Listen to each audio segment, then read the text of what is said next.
અમદાવાદમાં કોર્પોરેશનની ઘોર બેદરકારી સામે આવી છે। ઘોડાસરમાં બનેલી ઓવરહેડ ટાંકી લીકેજ વિસ્તારમાં પાણી પૂરું પાડવા ટાંકી બનાવી હતી। તો 2 વર્ષ પહેલા જ બનાવી હતી ટાંકીના વાલ્વમાંથી પાણી લીકેજ થતા બંધ કરાઈ છે। તો 2 વર્ષ પહેલા જ આ ટાંકી બનાવવામાં આવી હતી। ઉલ્લેખનીય છે કે ટાંકીના વાલ્વમાં પાણી લીકેજ થતા તેને બંધ કરવામાં આવી છે। હમણાં જ લગભગ 10 મહિના પહેલાં ટાંકીનું લોકાર્પણ કરવામાં આવ્યું છે। એટલે ટાંકીની લીકેજની ફરિયાદની વાત નથી, પરંતુ નેટવર્ક નાખ્યું છે જે એમાં 4-5 વખત પાણી લીકેજની ફરિયાદો આવી હતી। એટલે એની તપાસ કરવાની સોંપી છે, કારણ કે જે કંઈક નેટવર્ક નાખ્યું છે એમાં લીકેજ થવું ના જોઈએ। તો કયા કારણથી લીકેજ થાય છે અને જે કંઈ કસૂરવાર હોય, જવાબદાર હોય તો એને પેનલ્ટી પણ કરવાની મેં સૂચના આપી છે। અમદાવાદ મહાનગરપાલિકાની વધુ એક ઘોર બેદરકારી સામે આવી છે। અમદાવાદના ઘોડાસર અને ઈસનપુર વિસ્તારમાં પાણી પૂરી પાડતી જે પાણીની ટાંકી છે તે બંધ હાલતમાં જોવા મળી રહી છે। આપ જે પાણીની ટાંકી જોઈ રહ્યા છો, 2 વર્ષ પહેલા ખાસ કરીને આ જે પાણીની ટાંકી છે તેને 11 કરોડના ખર્ચે બનાવાઈ હતી, પરંતુ કોન્ટ્રાક્ટરની ઘોર બેદરકારીને કારણે ફરી એકવાર આ ટાંકીને બંધ કરી દેવામાં આવી છે। 2 વર્ષ પહેલા જ લોકોને પાણીની અછત ન પડે તે માટે અમદાવાદ મહાનગરપાલિકા દ્વારા ઓવરહેડ પાણીની ટાંકી છે બનાવવામાં આવી હતી, પરંતુ 2 વર્ષ પહેલા ખાસ કરીને પાણીનું લીકેજ છે તે થયું અને તેને કારણે કોન્ટ્રાક્ટરની ઘોર બેદરકારી છે તે સામે આવી। જો કે 2 અઠવાડિયા પહેલા ખાસ કરીને જે પાણીની ટાંકી છે તેની નીચે જે વાલ્વ છે તે વાલ્વમાં પાણીનું લીકેજ થવા માંડ્યું અને ફરી એકવાર ટાંકી છે તે બંધ કરવાની ફરજ પડી છે। માટે શોભાના ગાંઠિયા સમાન ખાસ કરીને આ જે પાણીની ટાંકી છે તેને કારણે લોકોને પાણીની તકલીફ છે તે વેઠવવા પડી રહી છે।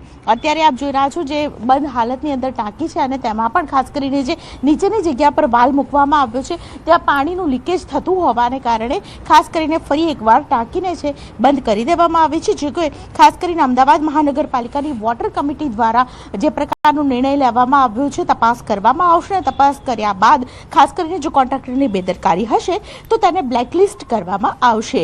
કેમેરા પર્સન હિરલ શર્મા સાથે દીપિકા કુમાર, ન્યૂઝ 18 ગુજરાતી, અમદાવાદ।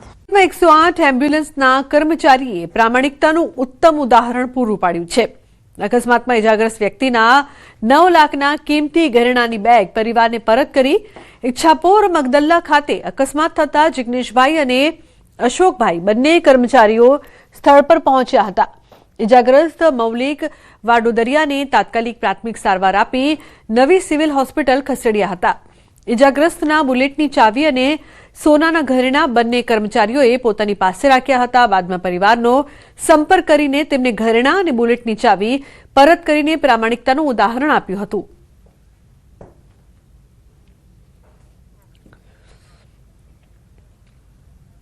સુરત જિલ્લા પોલીસ દ્વારા વિદ્યાર્થીઓ માટે કેરિયર કાઉન્સેલિંગ સેમિનારનું આયોજન કરાયું છે। આ કાર્યક્રમમાં જિલ્લા પોલીસ વડા, નાયબ પોલીસ અધિક્ષક સહિતના અધિકારીઓ હાજર રહ્યા। જિલ્લા પોલીસ અધિક્ષક દ્વારા પોલીસ ભરતીને લઈને વિદ્યાર્થીઓને માર્ગદર્શન આપવામાં આવ્યું। વિદ્યાર્થીઓ પાસે ફોર્મ ભરાવવાની સાથે કામરેજ ટ્રેનિંગ સેન્ટર ખાતે મહિનામાં એકવાર ટ્રેનિંગ આપવાનું આયોજન કરાયું છે। સાથે જવાનોને સોશિયલ મીડિયાની બદીથી દૂર રહેવાની પણ સલાહ અપાઈ છે। મારું અગ્નિવીરમાં ઇન્ડિયન એરફોર્સમાં સિલેક્શન થયેલું છે। એ ટ્રેનિંગ મારી 25 તારીખે બેલગાવી કર્ણાટકમાં આપવામાં આવેલી છે। તો મેં આ સિદ્ધિ હાસિલ કરેલી છે, તો એ બદલ બધા યુવાનોને મેં કહેવા માંગુ કે બધા આ રીતની ડિફેન્સની ગુજરાતની ભરતીઓમાં પ્રયત્ન કરે। ખાસ કરીને ગરીબ અને મધ્યમ વર્ગના જે બાળકો છે કે જે લોકો સ્પર્ધાત્મક પરીક્ષાની તૈયારી કરવા માગતા હોય તો એના કેરિયર ગાઈડન્સ અનુસંધાને સેમિનારનું આયોજન કરવામાં આવેલું, જેની હાલ એક બેચ શરૂ કરવામાં આવેલી છે અને અન્ય ઓનલાઈન ક્લાસીસ માટે વિદ્યાર્થીઓને માર્ગદર્શન આપવામાં આવેલું છે। અમદાવાદ શહેરના સુભાષ બ્રિજ પર જર્જરિત થયા બાદ હવે એએમસીની આંખ ઉઘડી ગઈ છે। સુભાષ બ્રિજ પર પડેલી તિરાડને લઈને બ્રિજ બંધ કરવાની ફરજ પડી છે, ત્યારે હવે એએમસીએ મોટો નિર્ણય લીધો છે। અમદાવાદ શહેરમાં આવેલા 16 જૂના ઓવરબ્રિજ પરથી ભારે વાહનો પસાર થવા પર પ્રતિબંધ મૂકવામાં આવશે। બ્રિજ પર ભારે વાહનો પસાર ન થાય તેના માટે restricted height barrier Ahmedabad municipal corporation દ્વારા લગાવવામાં આવશે. 2.49 કરોડ રૂપિયાના ખર્ચે આ તમામ 16 બ્રિજ પર બેરિયર લગાવી દેવામાં આવશે, જેના કારણે થઈને ભારે અને ઓવરલોડ વાહનો પસાર થઈ શકશે નહીં.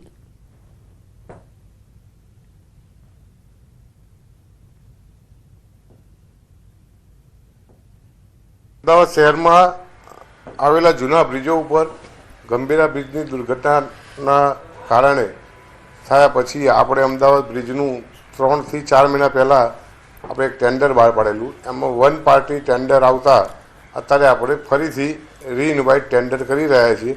એમાં 16 બ્રિજો અમદાવાદ શહેરના જે વર્ષો જૂના બ્રિજો આવેલા છે ત્યાં હાઇટ બેરિયર લગાવવાનો નિર્ણય કરવામાં આવ્યો છે. જ્યાં વધારે જરૂરિયાત હશે એ ટેન્ડર આવ્યા પછી આપણે એનો નિર્ણય અમદાવાદના અધિકારીઓ સાથે લઈને કરીશું. અમદાવાદ શહેરમાં આવેલા તમામ જે બ્રિજો છે, ઓવરબ્રિજ હોય કે પછી અંડરપાસ છે, જેની અંદરથી હેવી વ્હીકલો પસાર થઈ રહ્યા છે, તે તમામ બ્રિજો ઉપર હવે કહી શકાય કે હાઇટવાળા જે બેરિયર છે તે મૂકવામાં આવશે.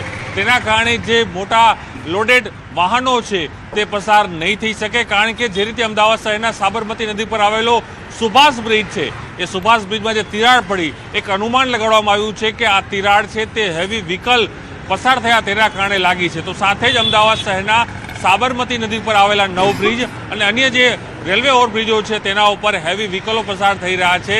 અને સાથે જ આ જે બ્રિજો છે તેની જે આયુષ્ય છે તે 50 વર્ષથી પણ વધુ છે. તેથી આ બ્રિજોની સાવચેતી અને સેફટીના ભાગરૂપે, જેથી કોઈ જાનહાનિ ન થઈ શકે, તેના જ કારણે અમદાવાદ નગરપાલિકાએ એક મહત્વપૂર્ણ નિર્ણય લીધો છે અને અમદાવાદ શહેરના જે મુખ્ય 16 બ્રિજો આવેલા છે એ તમામ 16 બ્રિજો ઉપર હવે જે કહી શકાય કે હાઇટવાળા જે બેરિયર છે તે લગાવવામાં આવશે, જેના કારણે અન્ય જે મોટા વ્હીકલો છે તે પસાર નહીં થઈ શકે. તો એ પણ સવાલ થઈ રહ્યો છે કે જો સાબરમતી નદી ઉપર આવેલા જે મુખ્ય અમદાવાદ શહેરના પૂર્વ અને પશ્ચિમ વિસ્તારને જોડતા જે બ્રિજો આવેલા છે, જો તેમાં આ પ્રકારના બેરિયર લગાડવામાં આવશે તો જે મોટા જે વાહનો આવી રહ્યા છે, જે ટ્રાન્સપોર્ટ માટેના વાહનો આવી રહ્યા છે, તેને હવે ફરીને અન્ય ડાયવર્ટ રસ્તાઓ પર જવું પડશે. ગીર સોમનાથમાં માવઠાથી નુકસાનીનો મામલો. જિલ્લાના 59,000 ખેડૂતોને વળતર ચૂકવાયું છે. ગીર સોમનાથના 91,000 ખેડૂતોની અરજી મંજૂર કરાઈ છે. ખેડૂતોના ખાતામાં 156 કરોડ જમા કરાયા છે. ખેડૂતોએ સરકારનો આભાર માન્યો છે. સરકારે 10,000 કરોડ સહાય પેકેજ જાહેર કર્યું છે.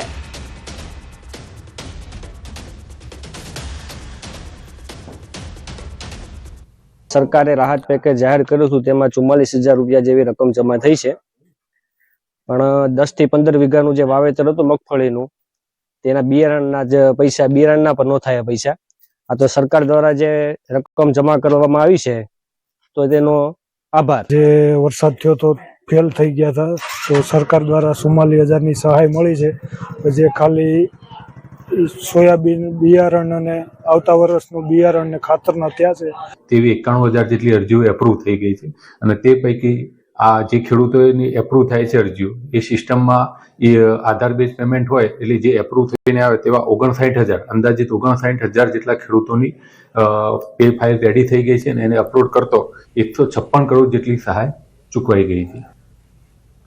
સૌરાષ્ટ્રના સૌથી મોટા જેતપુરાના ભાદર 1 ડેમમાંથી સિંચાઈ માટે પાણી છોડવામાં આવ્યું. ચાલુ વર્ષે ચોમાસામાં સારો વરસાદ, ડેમ ઓવરફ્લો થયો હતો. આ વખતે કુલ 6 પાણી આપવાનો નિર્ણય સિંચાઈ વિભાગ દ્વારા કરવામાં આવ્યો છે. 1700 જેટલા ખેડૂતોએ ફોર્મ ભરી સિંચાઈ માટે પાણીની માંગ કરી હતી. હાલ 135 ક્યુસેક પાણી કેનાલ મારફતે છોડવામાં આવતા જેતપુર, ધોરાજી, ઉપલેટા, જૂનાગઢના 47 ગામના ખેડૂતોને સિંચાઈનો લાભ મળશે. સિંચાઈ માટે પાણી મળતા જ ખેડૂતોએ આનંદની લાગણી વ્યક્ત કરી હતી. હાલ પાણી છોડવામાં આજરોજ આવેલ છે, જેમાં કુલ હાલ 2700 હેક્ટર સિંચાઈની ડિમાન્ડ આવેલ છે. જે જેતપુર, ધોરાજી, ઉપલેટા અને જૂનાગઢના કુલ 47 તાલુકા માટે 2700 હેક્ટર માટે આજરોજ સિંચાઈ માટે પાણી છોડવામાં આવેલ છે. જૂનાગઢ શહેરના મધ્યમાં આવેલા નરસિંહ મહેતા સરોવરના બ્યુટિફિકેશનની કામગીરીનું મેયર સહિતના પદાધિકારીઓએ નિરીક્ષણ કર્યું છે. તળાવના બ્યુટિફિકેશનની કામગીરી વહેલી તકે પૂર્ણ કરવા પણ મેયરે સૂચના આપી છે. કામગીરીમાં ગેરરીતિ ચાલતી હોવાના કારણે અધિકારીઓ દ્વારા પણ નિરીક્ષણ કરાયું હતું. મેયરનું કહેવું છે કે ઝીણવટભરી કામગીરી થતી હોવાના કારણે વિલંબ થઈ રહ્યો છે. 15 જાન્યુઆરીની આસપાસ તળાવ શહેરવાસીઓ માટે ખુલ્લું મૂકવામાં આવશે. ઘણી વખત એવું હોય છે કે આ કામગીરી બહુ મોટી હોય છે.